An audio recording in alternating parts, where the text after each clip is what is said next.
Então, aí o afunilamento aí do calendário, os preparativos para a edição 2026 do Sítio São João. A temporada da Vila Sítio São João, esse ano ela reveste, assim, a cada ano, a Vila Sítio São João, ela se autossupera, né? Ela se autossupera porque eu dou essa consultoria, cuido daquilo que eu sei fazer, né? Que é cenário, que é cuidar daquelas coisas mais lúdicas, né? Mais da história, de elementos, de, de, de, de ferramentas, de arquitetura, de peças, de funcionamento, sempre resgatando aquilo que vivenciou o homem do Nordeste desde os primeiros momentos da colonização. A Vila Sítio São João ele é um espaço diferente, porque você, na singeleza e no tamanho daquele espaço, você faz uma viagem no tempo, você faz uma viagem no passado. Eu tenho peças ali do período pré-descobrimento. Você pergunta, o que é então? O tipiti de peso, que é a casa de farinha do índio, que quando Cabral chegou nas costas do Nordeste, o índio já tinha sua casinha de farinha, já tinha seus tipiti de peso, já fazia beiju, já fazia farinha, já fazia o seu cauí, feito com o líquido de poeira da mandioca. Depois nós temos, e que é a primeira indústria do Brasil, depois nós temos lá uma casa de farinha de 250 anos funcionando. Temos uma outra de menos tempo funcionando. Nós temos 5 engenhos. Nós temos o primeiro engenho do Brasil que extraiu da primeira haste de cana, quando a cana chegou dos Açores, com os colonizadores, que se deu muito bem aqui nas costas, e que nasceu e amadureceu.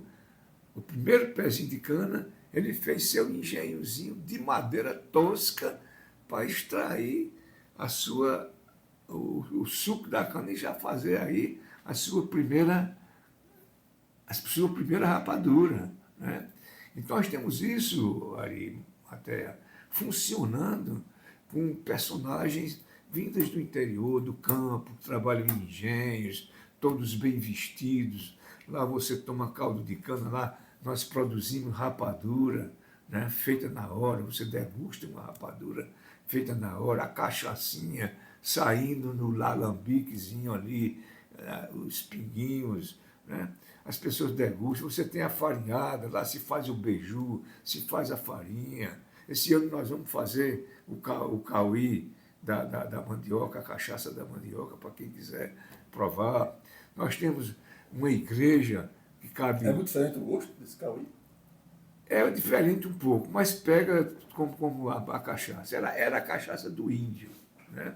Então você tem uma bodega que, do formato que nós criamos lá, não existe nenhuma no Brasil. Alguém copia, mas não consegue fazer no padrão dela, né? Mas aí nós temos muitos carros de boi, nós temos ferramentas, arados, né? Nós temos a bodega, na bodega, você chega na bodega, você encontra desde o cipazó até produto de beleza, passando por cachaça, por vinho. O que é que lembra mais para você lá o cangaço? Não, o cangaço são as vilas. A vila Sítio São João é interessante, que ela tem 4 vilas pequenas dentro de uma vila maior, né? Nós temos a Vila Pororoca, temos a vila da tipografia de cordel, a vila onde está lá a Forja de Fole, que é uma das primeiras indústrias do mundo. Aquela guerra de Troia foi feita dentro da casa de um ferreiro, né? Aqueles elmos, aqueles capacetes, aquelas espadas, aquelas coisas. Você tem uma do mesmo modo da guerra de Troia, né? Que aquilo, até a chegada da Tramontina, aqui em Campina Grande e no Brasil, se fazia ferramenta dentro de uma forja de fole, que era a mesma forja de fole da guerra de Troia, né? Entendeu? Então, funcionando, o ferreiro lá fazendo a ferramenta, para a pessoa ver como ele fazia uma foice, uma enxada, um facão, né? Você tem a tipografia de cordel, né? Que esse ano tem uma novidade, porque enfrenta Tupac não está nem sabendo, porque hoje eu só dou essa consultoria mesmo, mas eu acordei hoje pensando nisso, em frente à tipografia do cordel e o Foto Lambi Lambi, que é o ateliê que eu fiz em homenagem ao nosso querido e saudoso Chapéu. O nome do Foto Mochila lá é Ateliê do Chapéu. Então tem lá todas as ferramentazinhas dele, a família nos doou as máquinas fotográficas, as filmadoras, as moviolazinhas dele, foto dele, aquele chapéu preto icônico que ele usava. Né? Eu até me emociono de falar, porque eu gostava muito de, nós gostamos de ter, somos saudosos do nosso amigo Chapéu, não existia uma pessoa tão querida e tão amada em Campinas como Chapéu. Então, o Foto Mochila, o Foto Lambi Lambi é uma homenagem a Chapéu. E lá estão expostas várias fotografias, até fotografia sua tem lá, né? Entendeu? Então, o que é que acontece? Na Vila Cid São João, ela é um conjunto de informações. E é uma obra, e continua sendo uma obra inacabada. O espaço hoje lá é pequeno para que eu possa, eu ainda tenho 11 espaços para colocar dentro da Vila Cid São João, para sugerir à empresa a adotar isso. Lá eu tenho bulandeira de algodão, lá eu tenho 5 engenhos de produção de cana-de-açúcar e as 2 casas de farinha, porque você não pode dissociar o círculo virtuoso que foi o da cana-de-açúcar desde a chegada da sua primeira haste de cana, né, sem uma casa de farinha perto, ou 2 ou 3 casas de farinha, dependendo do tamanho do engenho. Por quê? Não existia trigo no Brasil, a farinha, o pão do Brasil, sempre foi a mandioca e a macaxeira.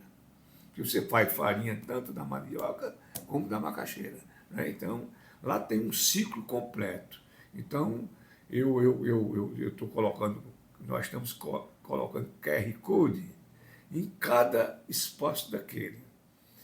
E uma fala nossa, explicando, porque eu não tenho tempo de estar explicando, né? Então, QR Codezinho lá, você vai, leva registrado, prático. Aí você tem lá, aí lá você tem a Vila do Artesão, porque não se deve esquecer, Arimatea, de que a Vila Cid São João, todos os projetos que eu realizei na minha vida, eu tenho um senso social muito apurado, assim, sabe? E principalmente depois que eu fui secretário municipal da assistência social em Campina Grande, que eu saí daquela secretaria com outro olhar sobre o social. O social é dever de cada cidadão, é dever de cada empresa, é dever de cada comerciante, é dever de cada pessoa. Então, desde que eu fiz o presépio vivo do Natal, que fiz 12 anos, vamos realizá-lo, estou anunciando aqui em primeira mão para você. Nós estamos retomando o presépio vivo do Natal, para o exercício de 2026.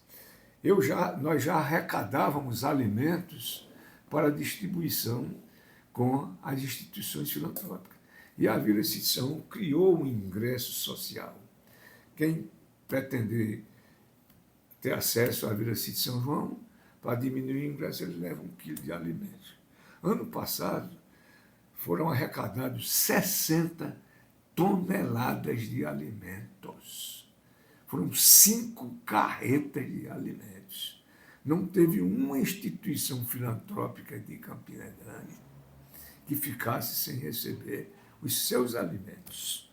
Então, esse trabalho social é feito. Há outro trabalho social e cultural que é feito na Vila Cid São João, é que as escolas do município se credenciam e levam as crianças para a visitação.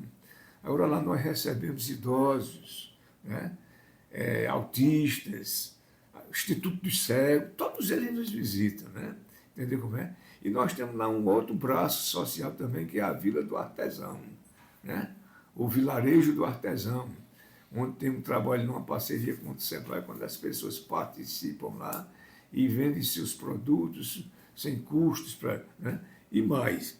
Aí você tem toda uma programação cultural, que é a programação cultural da Vila Cid São João, ela é uma programação cultural de excelência, porque você tem uma casa de show para 15 mil pessoas, né?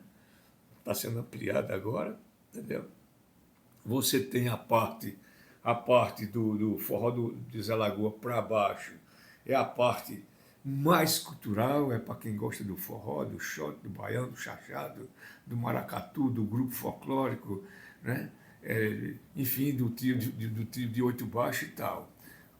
Aí você tem um espaço lá hoje que é um grande pátio com arquibancada para a apresentação dos grupos folclóricos e quadrilhas juninas, espaço grande. E você tem também as encenações. Você tem uma encenação com um cantor que imita Luiz Gonzaga, a voz, o biótipo, os gêneros musicais, que é um texto de Saulo Queiroz, que, diga-se de passagem, um dos maiores dramaturgos que nós temos em Campina Grande, colega, jornalista, né? E temos também uma encenação contando a história dos santos juninos, inclusive uma disputa para que o Santo Junino tenha uma Santa Junina também. E termina que é um espetáculo muito bonito, né? Que é um grande diferencial, além das bandas de pífanos, né? O Grupo Tropeiro da Borborema, Acauã da Serra, Ariús, né? Bonecos, desfiles. Tem um desfile lá que foi batizado de Andanças, né? onde os artistas desfilam em meio à população, né? E eu diria o seguinte, que a Vila Cid São João, ela tomou outra dimensão, porque eu já sou um aposentado, minha esposa também, né? Eu já sou um septuagenário, bem mais idade do que você. Então a minha vida hoje, Arimatea, é uma vida voltada para o lúdico, para as confrarias que eu faço parte, a Academia de Letras de Campina Grande, ocupando a cadeira do grande Lino Gomes da Silva. Sou seu confrade na academia, com muita honra, não tenho o teu tamanho, mas estou lá. Sou da Tem a academia. modéstia, tem mais Sou da Academia Brasileira de Literatura de Cordel, que tem sede no Rio de Janeiro. Eu ocupo a cadeira do poeta Manuel de Almeida Filho, que foi quem melhor escreveu sobre cangaço no Brasil, a sede é em Santa Teresa. Sou da Academia Brasileira de Letras e Artes do Cangaço, que tem sede em Sergipe, né? Eu ocupo a cadeira de Leonardo Bota, e sou do Instituto Histórico de Campina Grande. Então a minha vida é essa. Hoje eu estou cuidando da minha leitura, eu tenho livros que comecei a escrever há 20 anos, ainda não terminei. Estou tentando terminar o Império da Mata Branca, dramaturgia, personagens e fatos do cangaço, né, que será uma grande obra que, à medida que eu estava colocando no prelo, surgia um fato novo. Então, volta, aí não faz. E esse livro deverá sair, não esse ano, porque eu ainda tenho que dar umas ajustadas nele, né? Mas eu tenho aí, a minha obra de cordel está toda esgotada. Eu não tenho uma cópia de cordéis, eu tenho mais de 20 grandes cordéis, inclusive premiados nacionalmente, como é aquele caso de Chirac, merece ser Prêmio Nobel da Paz, parecido com o que eu fiz na época, parecido com essa guerra que está havendo aí, e que aquele cordel foi quem me levou para a Academia Brasileira de Literatura de Cordel, e eu cheguei naquela época a falar, inclusive, com o presidente da França e com o primeiro-ministro da França por causa do cordel. Então eu devo muito ao cordel. Matéria em rede nacional, Rede Globo, Bom Dia Brasil, Folha de São Paulo, o senador Eduardo Suplicy leu o cordel na íntegra da tribuna do Senado. E eu fiz aquilo porque um pacifista que se posicionou com aquela guerra do Iraque, aquela idiota guerra do Iraque, que acabou com um dos grandes patrimônios da humanidade, né? Foi Jacques Chirac, mas eu tenho muitas obras.